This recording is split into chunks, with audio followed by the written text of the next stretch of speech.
ஓம் சரணுபவ channel வாயிலாக உங்களை சந்திப்பதில் பெருமகிழ்ச்சி அடைகிறேன். இன்றைய பதிவு குரு பகவானின் வக்ர பயிற்சி பலன்கள். கடந்த சில மாதங்களாக குரு பகவான் கடகமனையில் அதிசாரமாக உச்ச பலத்தோடு இருந்தார் அல்லவா? இப்போ மீண்டும் மிதுன மனைக்கே வந்து அமர்ந்து கொண்டு வக்ரமாக அமர்ந்து பலனை கொடுக்க போகிறார். இந்த வக்ர காலம் எப்போ அப்படின்னா டிசம்பர் மாதம் 5ஆம் தேதியிலிருந்து 11 மார்ச் 2026 வரை. அப்போது பொதுவாக குரு பகவான் ஒரு சுப கிரகம் வக்ரம் ஆகக்கூடாதுன்னு சொல்லுவோம். அப்போது அந்த வக்ரம் அப்படின்னா என்ன? இயல்புக்கு மாறிய தன்மை. ஸோ இந்த காலகட்டத்தில் என்ன மாதிரியான பலன்கள், எதை செய்தால் நமக்கு நல்லது, என்ன மாதிரியான தன்மையை கொடுக்க போகிறது என்பதை டீட்டெயிலாக 12 ராசிகளுக்கும் தனித்தனியாக நம்ம பார்க்க போகிறோம். அதற்கு முன்னால் நம்மளுடைய சேனலை நீங்கள் ஃபர்ஸ்ட் டைம் பார்ப்பவர்கள் என்றால் மறக்காம சப்ஸ்கிரைப் பண்ணிக்கிங்க. ரிஷபராசி அன்பர்களே, குரு பகவானின் வக்ர காலம், அதாவது அதிசாரமாக கடகத்திலிருந்து வந்த குரு பகவான் மீண்டும் மிதுனமனைக்கு போய் அமர்ந்த போகிறார் வக்ரமாக. அங்கே வக்ரமாக 97 நாட்கள், அதாவது குறிப்பாக 2026 மார்ச் மாதம் 11ஆம் தேதி வரை அங்கே அமர்ந்து பலனை கொடுக்க போகிறார். அப்போ குரு வக்ரம் ஆகும்போது என்ன பலன் ரிஷபராசி என்பர்களுக்கு அப்படின்னு பார்க்கும் பொழுது, இந்த ரிஷபத்துக்கு குரு யாருன்னா 8க்குரியவன், அட்டமாதிபதி, வலிவேதனை தரக்கூடியவன் அந்த குரு பகவான். அவர் இப்போ வக்ரமாகிறது நல்லது. உங்களுக்கு வலி வேதனை இல்லாத தன்மையை கொடுக்க போகிறது இந்த 97 நாட்கள் அப்படின்னு நம்ம எடுத்துக்கலாம். அதாவது ரிஷபராசி அன்பர்களுக்கு 8க்குரியவன் அட்டமாதிபதி, வலிவேதனை கொடுக்கக்கூடியவன், திடீர் அதிர்ஷ்டத்தை கொடுக்கக்கூடியவன் அந்த குரு பகவான் இப்போ வக்ரமாகி உட்கார்ந்திருக்கார். தன்னுடைய இயல்பு தன்மையை மாறி செய்ய போகிறார். அதாவது கடந்த சில மாதங்களாகவே ஒரு வழக்கு இருந்தது, ஒரு வலி இருந்தது, தான் நினைத்தது செயல்படுத்த முடியல, பணம் போய் எங்காவது ஒரு இடத்துல சிக்கி கொண்டிருக்கிறது, பொருளாதாரத்தில் பெரிய அளவுக்கு ஒரு முன்னேற்றம் இல்லை, இந்த மாதிரி ஒரு நெகட்டிவ் உணர்வுகளோட அந்த நெகட்டிவ் தன்மையோடு இருக்கக்கூடிய ரிஷபத்துக்கு இப்போ பாசிட்டிவாக மாறப்போகிறது. என்ன ஆகும்? வழக்கிலிருந்து விடுதலை பெறக்கூடிய ஒரு காலகட்டம். ஒன்று, அந்த வழக்கு உங்களுக்கு சாதகமாக மாறும், அல்லது வழக்கிலிருந்து வெளியே வரக்கூடிய சந்தர்ப்ப சூழ்நிலைகளை நிச்சயமாக இந்த காலகட்டம் ரிஷபத்துக்கு ஏற்படுத்தும்.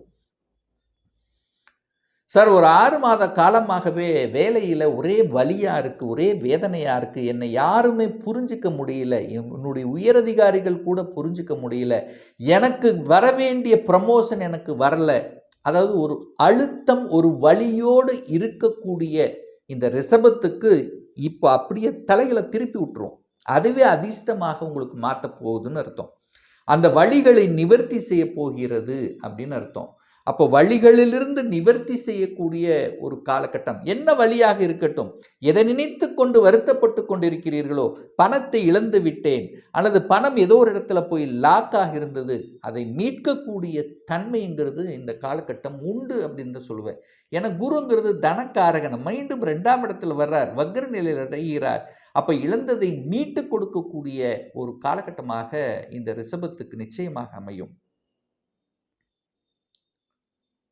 இந்த வக்ரமடைந்த குரு பகவான் 6ஆம் இடத்தை பார்க்குறார். அப்போ கடனை பற்றிய சிந்தனை ஓட்டம் கண்டிப்பாக உண்டு.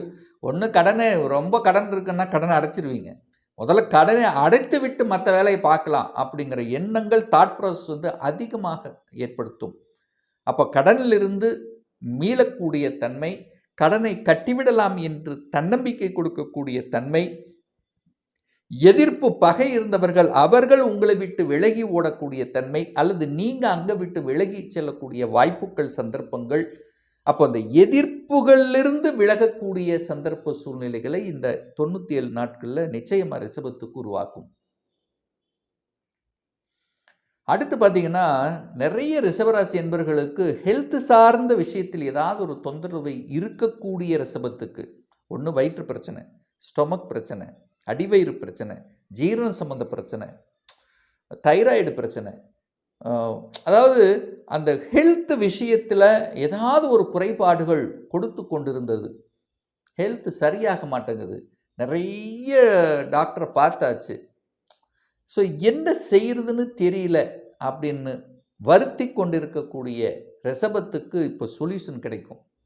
நல்ல டாக்டர்கள் அறிமுகப்படுத்தக்கூடிய தன்மை, இந்த இடத்துல போயிட்டு வந்தீங்கன்னா உங்களுக்கு சரியாகும் என்று சொல்லக்கூடிய அமைப்புகள்.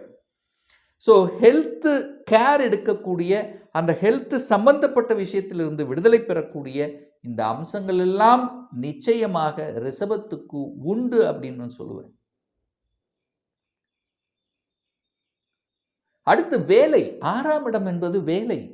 செட்டில் ஆகலை சார், நல்லதாக இருக்குன்னு மிதனத்துக்கு, அதாவது ரிஷபத்துக்கு எல்லாருமே சூப்பராக இருக்குன்னு சொல்கிறாங்க. பட் இன்னும் எனக்கு ஒரு நல்ல வேலை அமையலை சார், வலியோடு தான் இருக்கிறேன்.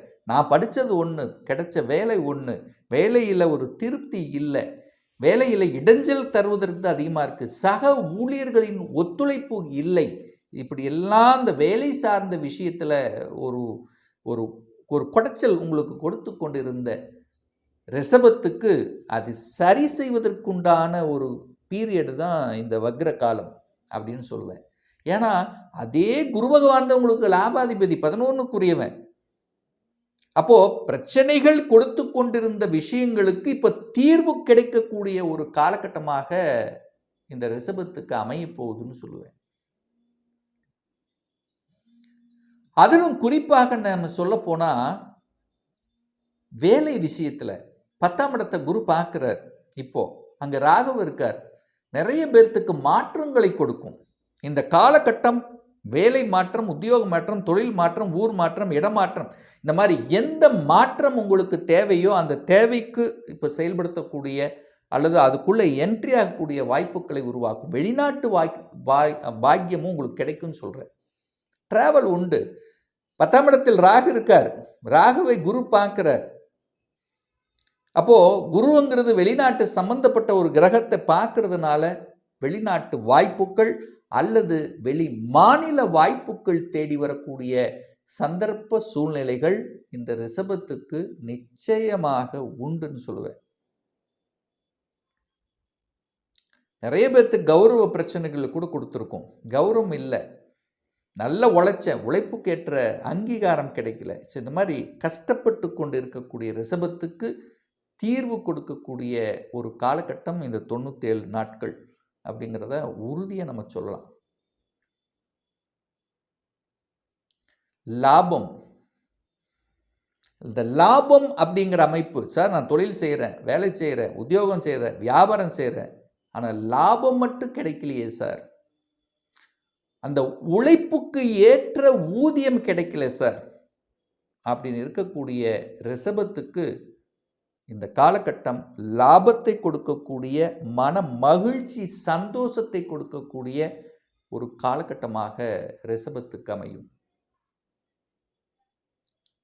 நிறைய பேர் பார்த்தீங்கன்னா இடம் வாங்குவீங்க, சொந்த இடம் வாங்கணும். இது வரைக்கும் இருக்கிற இடத்துக்கு, அதாவது ஒரு வாடகை வீட்டில் தான் இருந்துட்டு இருக்கேன் அப்படின்னு இருக்கக்கூடியவர்கள் எல்லாம் இப்போ சொந்த வீடு, சொந்த இடம் வாங்கக்கூடிய யோகத்தை தரக்கூடிய அம்சம்ங்கிறது இருக்கு. ஏன்னா ரிஷபம் ரொம்ப நாளாக, ஏன்னா 8ஆம் அதிபதி தான் குரு தானே, ரொம்ப நாளாக நீங்கள் யோசிச்சுட்டு இருப்பீங்க, இது வரைக்கும் நான் வாடகை கட்டின பணத்தை வச்சுருந்தாலே ஒரு சொந்த இடம் வாங்கியிருக்கலாமே, இன்னும் நம்ம வாடகை வீட்டில் தான் இருக்கிறோம், இன்னும் எத்தனை நாள் தான் இருக்க போகிறோம் இப்படின்னு நினைத்து கொண்டு இருக்கக்கூடிய ரிஷபத்துக்கு இந்த 97 நாட்களில் கண்டிப்பாக ஒரு இடத்தையாவது வாங்கிடணும், ஒரு சொந்தமாக நம்முடைய பெயர் இல்லை ஒரு வீடையாவது வாங்கிடணும் அப்படிங்கிற எண்ணம் ஆழ்மனதில் உண்மையாக உங்களுக்குள்ள வர வச்சு அதை செயல்படுத்தக்கூடிய அந்த பாக்கியமும் இந்த காலகட்டம் ரிஷபத்துக்கு ஸ்ட்ராங்காக உண்டுன்னு சொல்லுவேன். இடம், நிலம், வீடு, மனை யோகம், வண்டி, வாகனம், ஸோ இந்த மாதிரி அசையும் அசையா சொத்துக்கள் சார்ந்த விஷயத்தில் முதலீடு பண்ணுவீங்க. ஸோ இதெல்லாம் செய்யக்கூடிய ஒரு நல்ல காலகட்டமாக அமையும். இன்னொரு நல்ல விஷயம் என்னன்னா, குடும்பத்தில் பிரச்சனை ஏற்படுத்தி கொண்டிருந்தவர்கள், குடும்பம் பிரிந்தவர்கள், மனக்கசப்போடு இருக்கின்றவர்கள், ஒரு ஈகோ அப்படிங்கிற ஒரு சின்ன அந்த இதனால் அந்த ஒரு விரிசல் இருக்கக்கூடிய குடும்பத்தில் இருக்கக்கூடிய கணவன் அல்லது மனைவியாக இருந்தாலும் சேர்ந்துக்கலாம். நம்மளுடைய குடும்பம்தான், அப்படிங்கிற அந்த பொதுநல உணர்வை கொடுக்கக்கூடிய ஒரு காலகட்டம் இதுதான்.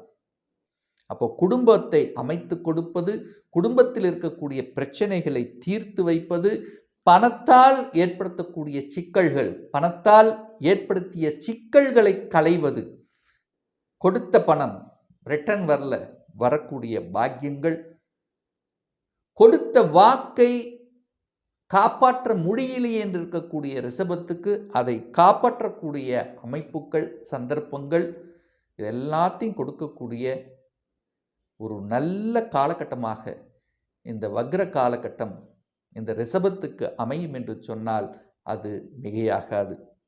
இன்னும் அந்த குரு பகவானால் ஒரு நல்ல பலன் வேணும் அப்படின்னா தட்சிணாமூர்த்தியை வியாழக்கிழமை தோறும் நீங்கள் வழிபட்டு வருவீர்கள் என்றால் ஒரு நல்ல லாபம், மனமகிழ்ச்சி, சந்தோஷத்தை கொடுக்கக்கூடிய நிகழ்வு நிச்சயமாக ஏற்படுத்துங்கிறதுல எந்தவித மாற்று கருத்தும் கிடையாது. இன்னும் ஒரு துல்லிய பலன் வேணும். 2026 சொந்த தொழில் செய்வதற்கான கொடுப்பினை இருக்கா? அப்படி இருக்கக்கூடிய பட்சத்தில் எப்போ நம்ம சொந்த தொழிலை ஆரம்பிக்கலாம்? என்ன கோர்ஸ் படித்தா நம்மளுடைய ஃப்யூச்சர் நன்றாக இருக்கும்? 2026 எப்போ நமக்கு திருமணம் நடக்கும்? எப்போ ப்ரமோஷன் கிடைக்கும்? எப்போ வீடு கட்டுவேன்? எப்போ குழந்தை பாக்கியம் கிடைக்கும்? இது போன்ற கேள்விகளுக்கு துல்லியமான பதிலை நம்மால் கூற முடியும். ஒரு பர்சனல் கன்சல்டேஷன் எடுத்துக்கணும், ஒரு சுய ஜாதகம் பார்க்கணும் என்று விருப்பப்படக்கூடிய அன்பர்கள் டிஸ்பிளே தெரியக்கூடிய நம்பருக்கு வாட்ஸ்அப் மூலியமாகவோ ஃபோன் கால் மூலியமாகவோ தொடர்பு கொண்டு நேரடியாகவோ அல்லது ஆன்லைன் மூலியமாகவோ கன்சல்டேஷன் எடுத்துக்கலாம். நம்மளுடைய அலுவலகம் கோயம்புத்தூரில் அமைந்துள்ளது. அதாவது கோயம்புத்தூரிலிருந்து மேட்டுப்பாளையம் செல்லும் வழியில் வெள்ளக்கிணர் பிரிவு அன்னபூர்ணா ஹோட்டலுக்கு அருகில் நம்முடைய அலுவலகம் அமைந்துள்ளது. பிரியர் அப்பாயின்மெண்ட் வாங்கிட்டு நேரடியாக கன்சல்டேஷன் எடுத்துக்கலாம். நிச்சயமாக இந்த பதிவு ஏதாவது ஒரு ரூபத்தில் உங்களுக்கு யூஸ்ஃபுல்லாக இருக்குங்கிறதுல எந்தவித மாற்று கருத்தும் கிடையாது. மீண்டும் ஒரு நல்ல பதிவில் உங்களை சந்திக்கும் வரை உங்களிடமிருந்து விடைபெறுவது உங்கள் அஸ்ட்ராலஜர் டாக்டர் சதீஷ்.